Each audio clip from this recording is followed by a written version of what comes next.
Hello बच्चों, let's see the question which says that Cope reaction is, और हमारे पास है मैकेनिज्म्स पूछा है, that is SN1 intramolecular, SN2 intramolecular, E1 intramolecular है, EC या EI इंट्रामोलिकुलर रिएक्शन है। ठीक है, तो पहले तो हम ये समझ लेते हैं कि कोप रिएक्शन होता क्या है। ठीक है, तो जो कोप रिएक्शन होता है दैट इज कोई भी नाइट्रोजन ऑक्साइड हम सपोज कर लेते हैं, जैसे कि यहाँ पे ये एक नाइट्रोजन ऑक्साइड, यहाँ पे दिस इज CH2 नाइट्रोजन, ये इससे पॉजिटिव, ये इसका ऑक्सीजन पे oxide negative charge, then CH3 and CH3।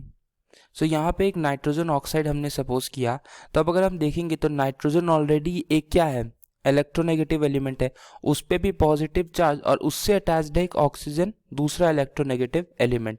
तो ये क्या करेगा, ऑक्सीजन पे बहुत ही ज़्यादा पॉजिटिव चार्ज की क्वांटिटी आ जाएगी और वो क्या चाहेगा, उसको रिड्यूस करने के लिए। तो रिड्यूस करने के लिए उसके पास एक ही ऑप्शन है कि वो क्या करे, बॉन्ड किसी से उसकी इलेक्ट्रॉन्स ले ले। तो वो क्या करेगा कि ये जो नाइट्रोजन है वो इस बगल वाले कार्बन से अपने इलेक्ट्रॉन्स ले लेगा। ठीक है, और ये ऑक्सीजन पे नेगेटिव चार्ज है, तो उसको बैलेंस करने के लिए क्या करेगा, एक जगह से हाइड्रोजन लेगा। तो जब यहाँ से ये नाइट्रोजन ले लेगा तो इस पे क्या आएगा, पॉजिटिव चार्ज। ठीक है, और इससे अटैच्ड क्या है, यहाँ पे हाइड्रोजन है, तो ऑक्सीजन क्या करेगा, इससे यहाँ से ये हाइड्रोजन पॉजिटिव चार्ज ले लेगा। तो जब पॉजिटिव चार्ज ले लेगा तो कुछ कंपाउंड अगर हम देखें तो ऐसा बनेगा, लाइक दिस। यहाँ पे क्या आएगा, नेगेटिव चार्ज। ठीक है, और ये CH2 पे पॉजिटिव चार्ज आएगा जब वहाँ से नाइट्रोजन ले लेगा, प्लस जब ये यहाँ से पूरा का पूरा बॉन्ड अपनी तरफ नाइट्रोजन ले लेगा तो क्या हो जाएगा, वो बॉन्ड ब्रेक हो जाएगा, और बॉन्ड ब्रेक होने के कारण क्या बनेगा, यहाँ पे हाइड्रोक्सिम बनेगा, दैट इज नाइट्रोजन CH3, और यहाँ पे क्या, ऑक्सीजन जब हाइड्रोजन ले लेगा तो क्या बनेगा, OH, तो हाइड्रोक्सिम बना।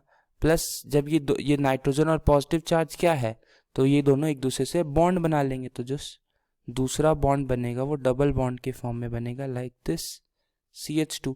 तो यहाँ पे हमें दो कंपाउंड फॉर्म हुए, दैट इज एक एल्कीन बना और दूसरा क्या बना, हाइड्रोक्सिल। ठीक है, हाइड्रोक्सल अमीन।